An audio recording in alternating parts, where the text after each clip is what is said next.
Assalamualaikum warahmatullahi wabarakatuh dan salam sejahtera. Hari ini hari Selasa 17 hari bulan Jun 2025. Saya merujuk kepada satu laporan media Malaysia Kini bertajuk PN Perikatan Nasional Cadang Kembalikan Kuasa Asal Badan Kehakiman, yang telah memetik kenyataan yang dibuat oleh Taqiyuddin Hassan, iaitu Ketua Whip Perikatan Nasional, di mana secara keseluruhannya cadangan yang dibangkitkan oleh Taqiyuddin Hassan ada dua, dan kedua-duanya mempunyai merit yang kukuh dan menjadi isu yang telah sekian lama dibincangkan di arena perundangan dan kehakiman, dan adalah dialu-alukan dibuat secara seragam oleh pihak politik, dan dalam hal ini dibuat oleh Perikatan Nasional. Baik, apakah isu yang dibangkitkan oleh Taqiyuddin Hassan? Secara am, terdapat dua perkara yang dibangkitkan.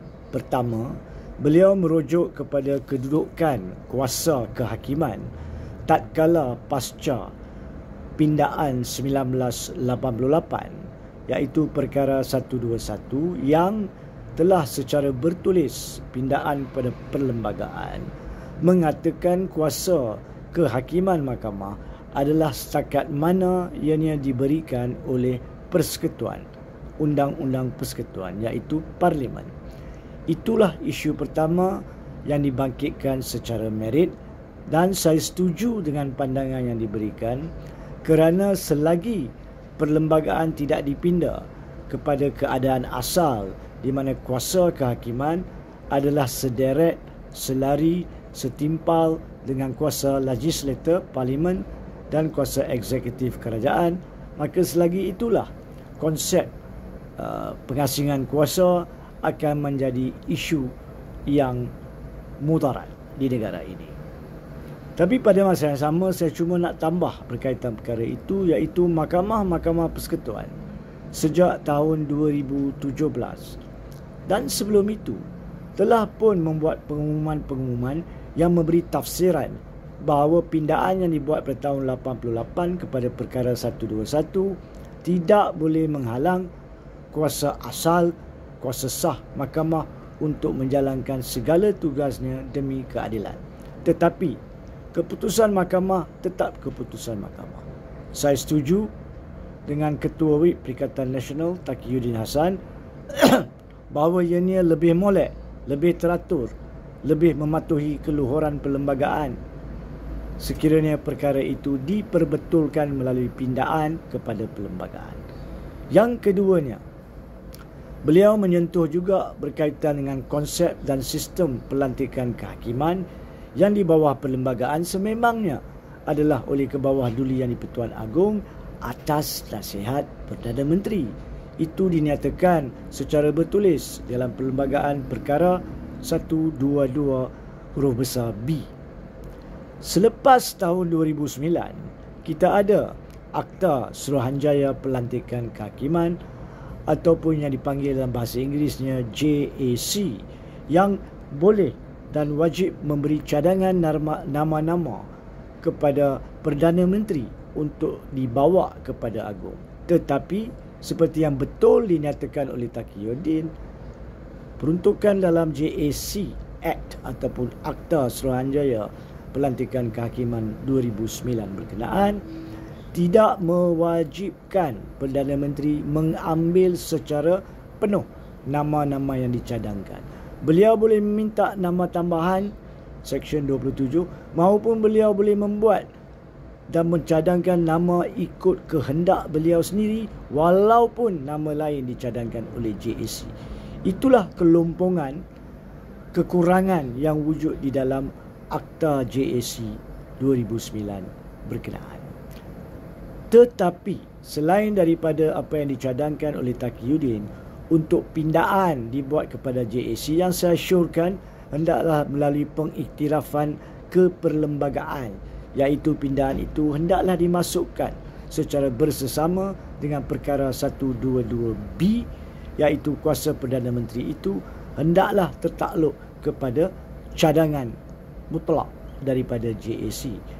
Namun, bebas daripada kedua-dua isu penting yang dibangkitkan dalam kenyataan Taqiyuddin, saya percaya ada satu isu yang lebih penting wujud sekarang, iaitu kita tahu sejak daripada awal tahun telah dibincangkan bahawa pelbagai jawatan kosong tertinggi di Mahkamah Persekutuan akan menjadi kosong secara khusus mulai 1 hari bulan Julai, sehinggalah beberapa bulan lagi akan ditambah dengan beberapa kerusi lain yang kosong.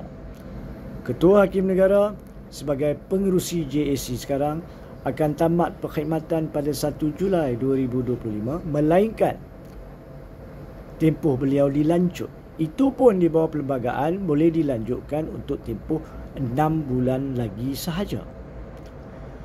Dan lanjutan ini adalah oleh Kebawah Dulian di Pertuan Agong.